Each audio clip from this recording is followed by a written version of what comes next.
नमस्कार दोस्तों, आपका स्वागत है मेरे YouTube channel UFS update for stocks. तो आज है 13 जून और 13 जून का ये पहला वीडियो है। बाज़ार में अच्छा खासा गिरावट रहा। ओके, उसके बाद फिर निचले लेवल से अच्छा एक रिकवरी भी रहा। तो वो जो रिकवरी रहा उसका भी एक बार रीज़न हम समझेंगे। ओके, तो वीडियो बिना देरी के स्टार्ट करते हैं। वीडियो अच्छा लगे तो लाइक एंड सब्सक्राइब कर दीजिएगा। तो देखिए, ये मिडिल ईस्ट आपको तो पता है, कल भी मैंने वीडियो में बताया था कि ऐसा लग रहा है रिपोर्ट्स के ज़रिए कि इज़राइल जो है, ओके, अब यहाँ पे इज़राइल है, ये ऐसा लग रहा था कि इज़राइल ईरान पे अटैक कर देगा। ओके, और आज सच में ऐसा हो गया कि इज़राइल ने ईरान पे बहुत ख़तरनाक अटैक किया। ओके, खासकर ईरान के जो न्यूक्लियर साइट्स है ना, उसको मतलब इज़राइल ने चेष्टा किया कि हम ज़्यादा से ज़्यादा तबाह कर दें। और अभी भी पूरा तबाह नहीं किया, बट हाँ, ये इज़राइल का ये कहना है कि ये जो ऑपरेशन था इसका नाम था राइजिंग लायन। तो इज़राइल का ये कहना है कि हम फिर से इसको मतलब कंटिन्यू करेंगे। ओके, ये ऑपरेशन को। तो एक बार बाज़ार का हालत देख लेते। तो बाज़ार में देखिए, सेंसेक्स एंड निफ्टी में ऑलमोस्ट 0.7% का करीब गिरावट। आज बैंक निफ्टी से सपोर्ट कम मिला, बैंक निफ्टी ही एक्चुअली ज़्यादा गिरा।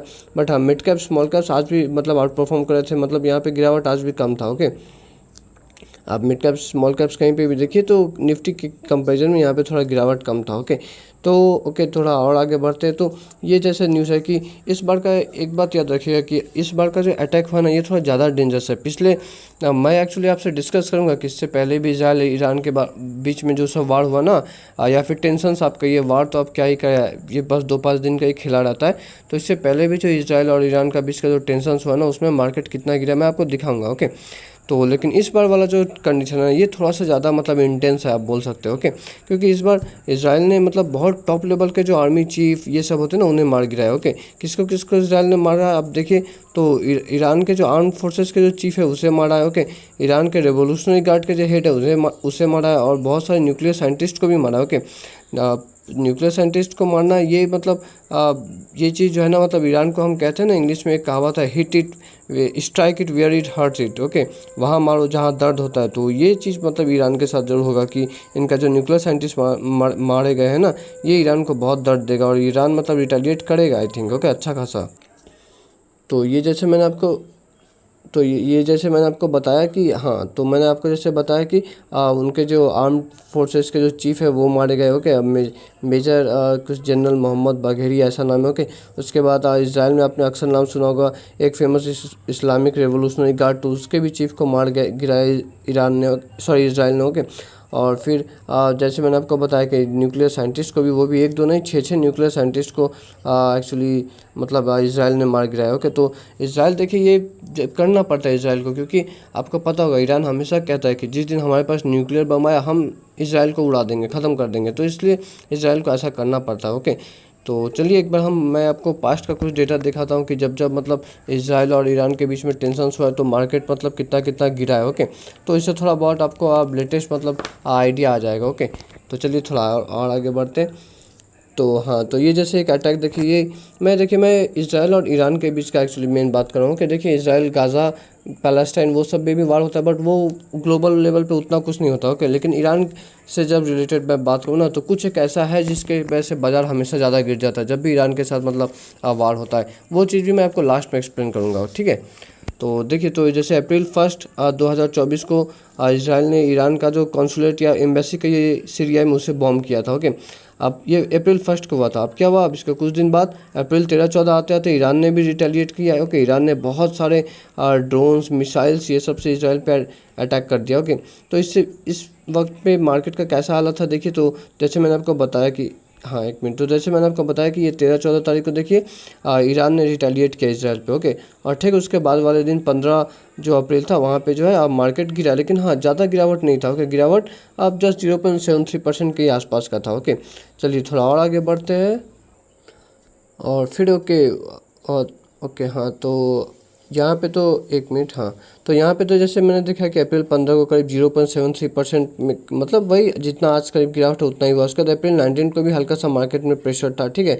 उसके बाद फिर अक्टूबर 2024 में आता है। अक्टूबर 2024 में फिर से एक बार टेंशन्स बढ़ गया इसराइल और ईरान के बीच में, ठीक है। तो यहाँ पे ईरान ने कहा कि हम ऑपरेशन ट्रू प्रॉमिस 2 स्टार्ट करेंगे, ठीक है। इसमें क्या किया, ईरान ने 200 बैलिस्टिक मिसाइल्स इसराइल पे दे मारे। ओके, अब हालांकि एक चीज़ आपको भी पता होगा ही कि इसराइल का जो आयरन डोम सिस्टम है वो ज़्यादातर तो मिसाइल्स को रोक लेता है। ओके, तो इसराइल को जो है मेजर डैमेज नहीं होता। ओके, बट एनीवे ये जो अक्टूबर 1 को जो ईरान ने इसराइल पे जो अटैक किया ना, ओके डेट याद रखिएगा अक्टूबर 1, ओके। तो इस पे जो इसके बाद ना मार्केट में मतलब अब थोड़ा गिरावट रहा, ओके। अक्टूबर 3 आते आते जो है निफ्टी जो है 1% गिरा, ठीक है। सेंसेक्स भी 1% से थोड़ा ज़्यादा गिरा, ओके।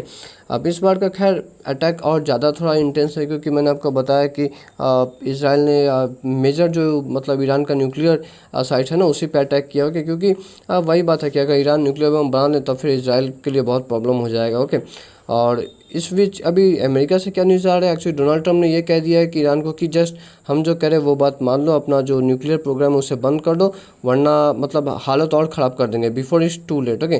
तो बहुत देरी होने से पहले अच्छा है कि मतलब हमारा टर्म्स एंड कंडीशन मान लो, ओके। तो बेसिकली ये आप बोल सकते हैं कि डायरेक्ट धमकी दे रहे हो कि ईरान को कि आप अगर आप नई बात मानोगे तो ये तो बस शुरुआत है, हम इससे भी बहुत ख़तरनाक चीज़ कर सकते हैं, ओके।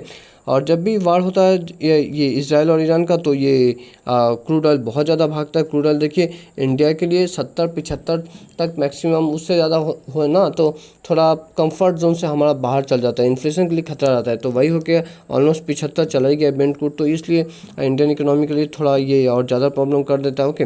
चलिए थोड़ा और आगे बढ़ते हैं। अब आपका ये क्वेश्चन होगा कि बॉटम से आज तो अच्छा खासा रिकवरी भी आया, ओके। तो ये इतना अच्छा रिकवरी क्यों है? तो रिकवरी देखिए इसलिए आया ना क्योंकि अब एक मिनट, हाँ, तो ये निफ्टी 50 का ऐसे चार्ट है, ओके। तो आप चार्ट में देख सकते हैं कि बॉटम से ये अच्छा खासा निफ्टी 50 रिकवर किया, ओके। खुला था जहाँ पे 24,530-40 के करीब लो बना था, वहाँ से बहुत अच्छा रिकवरी आया, ऊपर की ओर मार्केट गया, ओके। तो इसका रीज़न ये है कि देखिए अभी अमेरिका ने अभी कहा है ना कि हम इस अभी जो रिसेंटली जो इसराइल ने जो ईरान पे जो अटैक किया उसमें अमेरिका ने कहा कि हमारा कोई इन्वॉल्वमेंट नहीं है, ओके।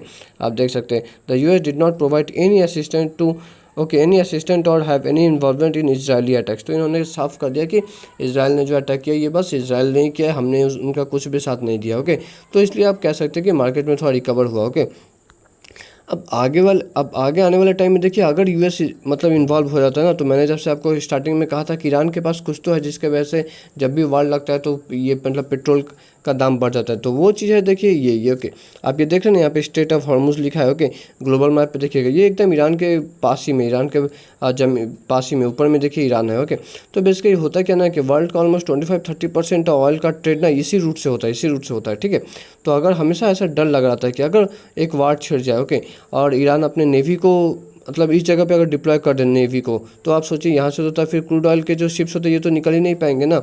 तो इसलिए जब भी मतलब ईरान और इसराइल का जब टेंशन होता है तो हमेशा मतलब क्रूड ऑयल में थोड़ा ज़्यादा तेज़ी आने लगता है, ओके। अगर अमेरिका भी देखिए इन्वॉल्व होने लगे ना तब शायद इसराइल को ये ऑप्शन करना पड़े कि यहाँ पे मतलब जो शिप्स पास होते हैं क्रूड ऑयल के उसे ये पास ही ना करने दें, ओके। तब उस केस में जो है सबसे बड़ा प्रॉब्लम हो जाएगा, वही सबसे बड़ा रिस्क है, ओके। मे बी उस केस में तो आप देखिएगा crude oil may be 80-90 okay $100 भी चला जाएगा अगर वैसा सिचुएशन हो। बट आई होप ऐसा ना हो कि आजकल के लीडर्स एटलीस्ट बहुत समझदार है। आजकल जब भी एक वार शुरू होता है तो वार ना एक पर्टिकुलर रीजन में ही रह जाता है, वो वहाँ से ज़्यादा स्प्रेड आउट नहीं होता है। जैसे कि first world war second world war में हुआ था ना कि एक कंट्री के सपोर्ट में दूसरा कंट्री, उसके सपोर्ट में तीसरा, चौथा, ऐसे करते करते मतलब पूरा एक बड़ा रीजन पूरा यूरोप में वार लग गया था, ओके। तो आजकल का एटलीस्ट लीडर आई होप ऐसा इतना तो समझदारी दिखाते हैं कि वार एक ही जगह पे जो है रेस्ट्रिक्टेड रहे, ओके। तो इस वीडियो में इतना ही दोस्तों। अगर वीडियो आपको अच्छा लगा हो तो लाइक एंड सब्सक्राइब कर दीजिएगा। मिलते हैं नेक्स्ट वीडियो में।